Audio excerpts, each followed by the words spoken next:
We have a new TBS Women's Champion in the Queen of Darkness herself, Julia Hart. Oh man, this All was right. see Julia, myself and Kenny, we was the only ones that believed in you. Highlight over here, even though he won the Freepedia gold chain, he's he didn't believe in you, my friend. But I'm not gonna say I didn't believe. Okay, it's just Chris Stat beat Jade Cargill twice, my guy. Twice. Mm-hmm. The only woman to do that. So, you know, I know we don't really care too much about those other guys, you know, up north in the Midwest, but I once heard Mr. Jesse say this, and he made a point with this. When you're a Chris Stat and you beat Jade Cargill not once but twice, you gotta book that woman like, look at how Jade was booked in terms of like from an undefeated standpoint. If you did what you did to beat that undefeated person twice like that, then you shouldn't have lost that title for quite a long time. Not necessarily in the whole undefeated reign kind of thing, but you saw the kind of role she was on having these banger matches. And it almost felt like it was going to go similarly to Orange Cassidy's first international title run with how he was having those long. How many title defenses she had? Was it 5, 6? I can't count because they were always like open challenge style. So it was almost like every other week, whether it was Collision, whether it was Rampage, whether it was Dynamite, it was always like some type of challenger, you know. Maybe they ran out of people for her or something, and the way Julia Hart rose like she did, I guess, you know what I'm saying? But I'm happy for Julia because it made sense for sure. Her rise is, you know, I put this on Twitter and I was just like, I mean, let me know if I'm wrong about this, Gresh, but I think it's safe to say that AEW found their answer to Rhea Ripley. It was Julia? Yeah. Listen, okay, hear me out. Okay. Right, hear me out here. Sell me on this. Okay. Both of these women are basically the leaders of their factions right now. Mm-hmm. They're both champions. House of Black ain't won nothing since they had those trios titles. I'm sorry, Alistair don't look like no doggone leader of this doggone group like he was when it started. Julia Hart then took over House of Black, bro. And she's been taking that over. Low key. For sure. So now that she's a champion, you saw the reaction she got. The crowd's behind her. The crowd loves her. She's putting on bangers and improving more and more. She's young like Rhea. Rhea's only what, 24, 25? Nah, she's like 27. Well, 27 now. Still in her 20s though, right? Yeah. Right in the cusp of her prime. Julia Hart, not even close to her prime just yet. You know what I'm saying? But already rising, much like Rhea was doing before she got to her prime points now. So, I don't know, dog. It feels like, to me, Julia Hart is definitely AEW's answer to the Rhea Ripley effect. And I think we're about to see it. Now, I know you could argue and say, well, she's got their secondary title. But then again, well, does Rhea have? I don't know, because they don't have a mid-card title. So, in a sense, it depends on how you look at. So, yeah, Rhea is 27 and Julia is 22. Okay. So, that's not too far of a gap either. That's what I said. For them to both be in their 20s while one's on the latter half, it's kind of one of those things, bro. Two major factions. House of Black is popular to the people that like it, you know. Hey, come on now. Hey, Ken, my guy.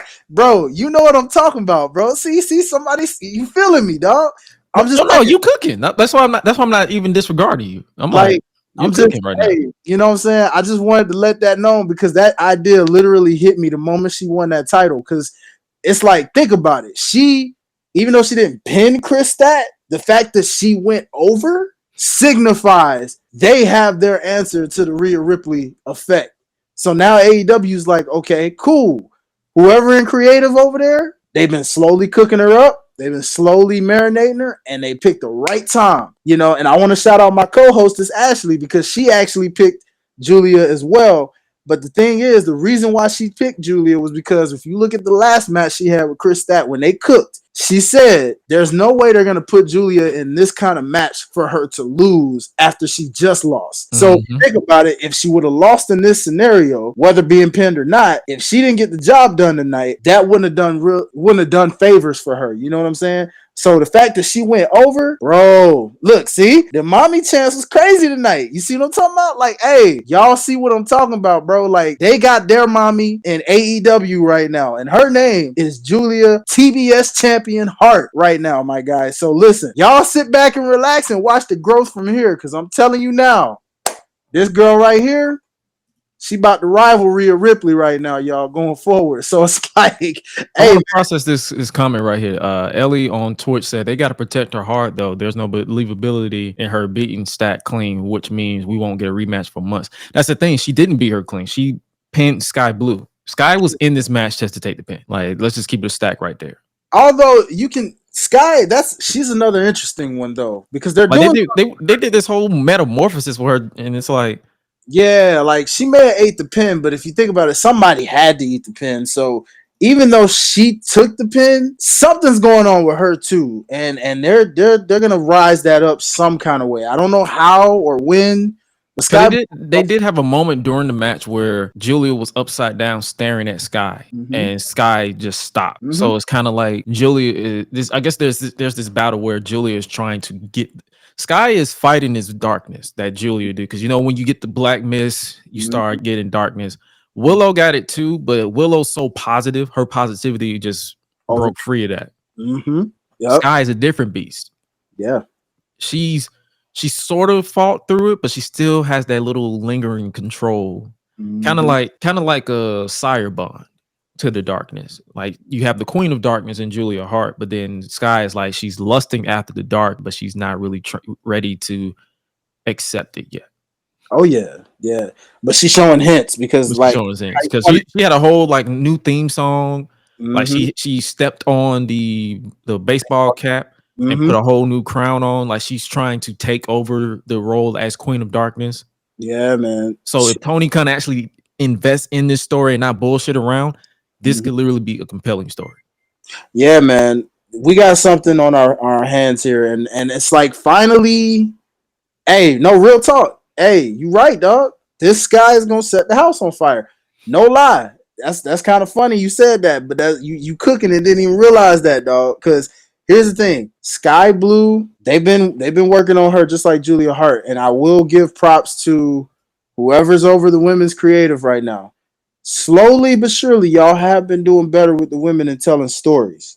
It's a slow baby step process, but we've been seeing what you've been doing with Julia. We've been seeing what you're doing with Sky. We've been seeing what you're doing with Willow, although we need her to get some more wins. But we see what y'all been doing with Willow, okay? Because she is the ultimate baby face, so it's good she didn't go dark, right? Chris Stat putting on bangers, right? Look like she gonna get catapulted to the main championship at some point, all right? When you talk about the main championship, you see what Tony's doing, all right? Cool. So somehow, some way, you know what I mean? Hey, y'all keep this up, whatever y'all doing with these ladies, man, for real, because this division needs it. Yes. And they are showing it. So props to y'all. Y'all getting all the standing ovations tonight, because boy, y'all did everything right tonight. The right person won the title, and despite the fact that I had Chris Stat winning for my own reasons, like I said, justifiable. Yeah, it was justifiable. Like, we're not dismissing Chris Stat. Like, this is a big Mama Stat fan right here. So we're not finna dismiss it. But like, it's all up in the follow up. They have to do something with Chris. Like, she has to go up. Like, she don't need to go down. She don't need to disappear. She needs to go up. Go after Tony Storm. Go after, like, solidify yourself in the division. Solidify both divisions to where there's interest in the TBS title now with Julia Hart as the women's champion, and this thing with Sky and her being the Queen of Darkness and her being AEW's Rhea Ripley. I'm not saying she's a exact replica, because let's be real, she's tiny, and right. It's more so like the mind game thing, but it's all about the follow up. They have to make this make sense and make this relevant. This is interesting what they're doing with Julia and them, and props to them, honestly. Like, there's no other way than and I shout out to Ellie also on Twitch. She was like, they should make her Sky Blue what you call it, the Daenerys Targaryen, the Mad Queen of of AEW, because she's so obsessed with the darkness that she starts lusting after it and all that good stuff. When the club go around here, I'm a cactus. Bang bang gang, I don't owe you jack. When I'm in the ring, it's just me and my best friends. OC cutting no slack. Hollywood Mills, you can put me on the A-list. Gresh Unleashed, better put it on your playlist. Me and my fam be ballin' like the Bruce. Fight night, baby, hard hitting like Sheamus. Family first, yes, bloodline business. Winning all the gold. Look at how they winning.